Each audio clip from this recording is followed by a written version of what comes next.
And the last story here tonight, the Intercontinental title scene just got spicy. Broun Breaker will defend at WrestleMania against Dominic Mysterio, Finn Balor, and Penta L Zero. If we do the Steiner math here, Braun's got what, a 10% chance of walking out with the gold?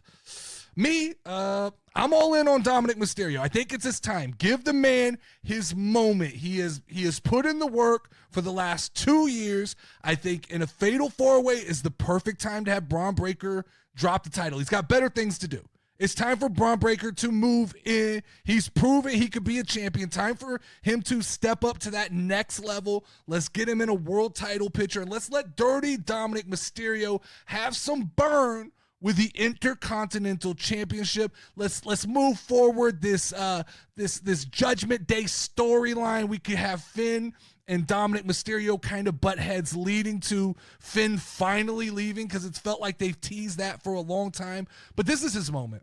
This is Dirty Dom's moment. I know 2 or 3 years ago I said Dirty Dom's ceiling was maybe a mid-card champion. I've changed on that a little bit. I think for sure he is a mid-card champion. I'm still not willing to go as far as, I know everybody said in the next 5 years he'll be a world champion. It's going to take some adaptation. It's going to take some growing from Dominic Mysterio to become a world champion. Because now remember, you guys were saying this about 2.5 years ago, that in the next 5 years, Dom would be a world champion. We're 2.5 removed from some of those statements you guys made, and we're still talking about him possibly winning a mid-card title. So obviously, your boy was correct when I said you got to slow your roll. You guys are so quick to give out world championship title runs, when the reality is there is a long list, a long line waiting for that opportunity. And the problem is when guys like Broun Breaker come along, they jump that line and they move to the front. And so you're starting to see, it looks like Jey Uso's going to get a title run. You're going to see Broun Breaker probably be a world champion in 2025. Write that down. That's going to happen. So I don't know that, I don't know that we should frown upon the idea that a Dirty Dominic Mysterio Intercontinental Championship run is anything to laugh or joke about. I think it's a big deal. I think it will be good for him. He's still young.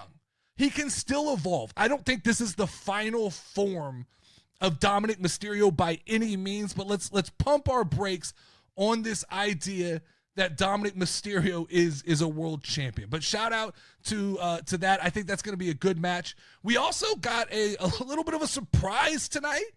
We learned that Rey Mysterio is going to get a WrestleMania match against El Grande Americano, and this just became my new favorite match on the card. I am all in on El Grande Americano. I know some people find it disrespectful. I find it's a joke. I like jokes. I think it's funny. I like that Rey Mysterio is playing into that this is disrespectful. I like that the fact that this is probably going to end up a match, a mask for mask match. Loser loses their mask, which will expose Chad Gable at WrestleMania, which will lead to another funny moment, which will lead to the humiliation, which will pay off the joke. I'm excited all around for that match. It's not one that I envisioned we were going to get. I don't even know if that was set in stone until this El Grande Americano thing kind of grew legs of its own and became something that people were talking about. So that is cool. Cards starting to come together.